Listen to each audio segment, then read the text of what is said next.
Hi, hello, வணக்கம். எல்லாரும் எப்படி இருக்கீங்க? நல்லா இருக்கீங்களா? இன்னைக்கு வந்து நம்ம வந்து என்ன பார்க்க போறோம் அப்படின்னா, வெங்காய பக்கோடா, பொங்கல் அதெல்லாம் செய்வோம்ல, அது வந்து நல்லா டேஸ்ட்டா வர்றதுக்கு தான் உங்களுக்கு வந்து இன்னைக்கு வந்து டிப்ஸ் வந்து சொல்லப் போறேன்.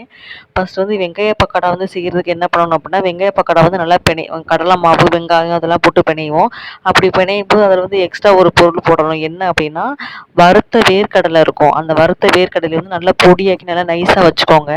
அந்த பொடியவும் சேர்த்து நீங்க வந்து நல்லா அந்த மாவை நல்லா பிசைஞ்சு நீங்க வெங்காய பக்கோடா வந்து போட்டு எடுத்தீங்க அப்படின்னா நல்லா மொறு மொறுன்னு நல்லா டேஸ்ட்டாக வரும். நெக்ஸ்ட்டு வந்து என்ன அப்படின்னா, நம்ம வந்து வீட்டில் வந்து சர்க்கரை பொங்கல் வந்து வைப்போம். அந்த சர்க்கரை பொங்கல் வைக்கும்போது நல்லா இன்னும் கொஞ்சம் நல்லா டேஸ்ட்டாக வரணும் அப்படின்னா, நல்லா சர்க்கரை பொங்கல் நல்லா செஞ்சுருவீங்க. நல்லா செஞ்சதுக்கப்புறம் கடைசியாக கொஞ்சோண்டு தேங்காய் பால், நல்லா கட்டியான தேங்காய் பால் எடுத்து ஊற்றுனீங்க அப்படின்னா, சர்க்கரை பொங்கல் வந்து நல்லா டேஸ்ட்டாக நல்லா நல்லா சூப்பராக இருக்கும். நம்ம வீட்டில் வந்து தோசைக்கெல்லாம் நம்ம வந்து ஊற வைப்போம். அந்த தோசை வந்து நல்லா மொறு மொறுன்னு வர்றதுக்கு என்ன பண்ணணும் அப்படின்னா, அந்த தோசைக்கு மாவு வந்து ஊற வைக்கும்போது அதோட கொஞ்சம் சவ்வரிசியும் சேர்த்து ஊற வச்சு நீங்கள் அரைச்சிங்க அப்படின்னா, தோசை வந்து நல்லா மொறு மொறுன்னு கடையில் ஹோட்டலில் வாங்குற மாதிரியே சூப்பராக இருக்கும். நெக்ஸ்ட்டு வந்து பூரிக்கு வந்து மாவு பிணைவோம். அந்த பூரிக்கு வந்து மாவு பிணையும் போது நீங்கள் தண்ணி ஊற்றாமல் நீங்கள் வந்து பால் மட்டும் ஊற்றி நல்லா பிணைஞ்சு பார்த்தீங்க அப்படின்னா, பூரி வந்து நல்லா டேஸ்ட்டாகவும் நல்லா மிருதுவாகவும் சாஃப்டாகவும் இருக்கும். நம்ம வீட்டில் வந்து ரவா தோசை செய்வோம். ரவா தோசை செய்யும்போது நல்லா மொறு மொறுன்னு வர்றதுக்கு வந்து 2 ஸ்பூன் கடலை மாவு சேர்த்து நல்லா நல்லா நல்லா இது பண்ணி கிண்டிட்டு அதுக்கப்புறம் தோசை ஊற்றுனீங்க அப்படின்னா, தோசை நல்லா ரெட்டிஸாகவும் நல்லா மொறு மொறுன்னு வரும்.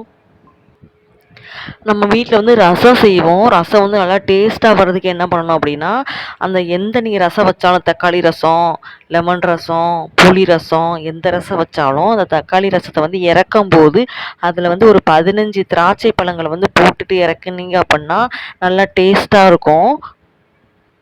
நெக்ஸ்ட்டு வந்து நம்ம வந்து வீட்டில் வந்து வாழைக்காய் வந்து நறுக்கும்போது வந்து கையெல்லாம் பிசு பிசுன்னு ஆகும்.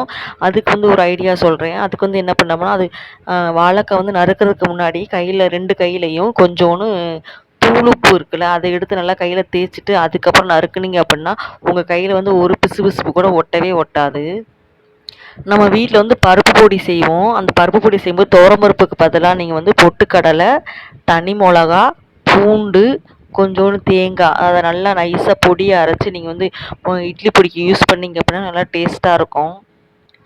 உங்கள் வீட்டில் வந்து நீங்கள் வந்து பாவக்காய் வந்து வாங்கி நீங்கள் வந்து நறுக்கி வச்சுருப்பீங்க. அது வந்து ரொம்ப கசப்பாக இருக்கும். அந்த கசப்பு போகிறதுக்கு என்ன பண்ணணும் அப்படின்னா, அந்த பாவக்காய் நறுக்கினதை வந்து ஒரு கிண்ணத்தில் வந்து எடுத்துக்கோங்க. அதில் வந்து கொஞ்சோண்டு தூளுப்பு, கொஞ்சோண்டு மஞ்சத்தூள், கொஞ்சோண்டு எலுமிச்சைச்சாறு, கொஞ்சோண்டு வெல்லம் போட்டு நல்லா மிக்ஸ் பண்ணி ஒரு 1/2 மணி நேரம் நீங்கள் வந்து ஊற வச்சுட்டீங்க அப்படின்னா, அதில் துப்புரவா கசப்பு இருக்கவே இருக்காது. கசப்பெல்லாம் எடுத்துரும். பாவக்காய் வந்து அதுக்கு நீங்கள் ஃப்ரை பண்ணி அதுக்கடுத்து சாப்பிட்டீங்க அப்படின்னா நல்லா டேஸ்ட்டாக இருக்கும்.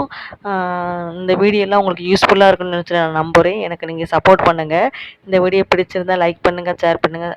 பாய்.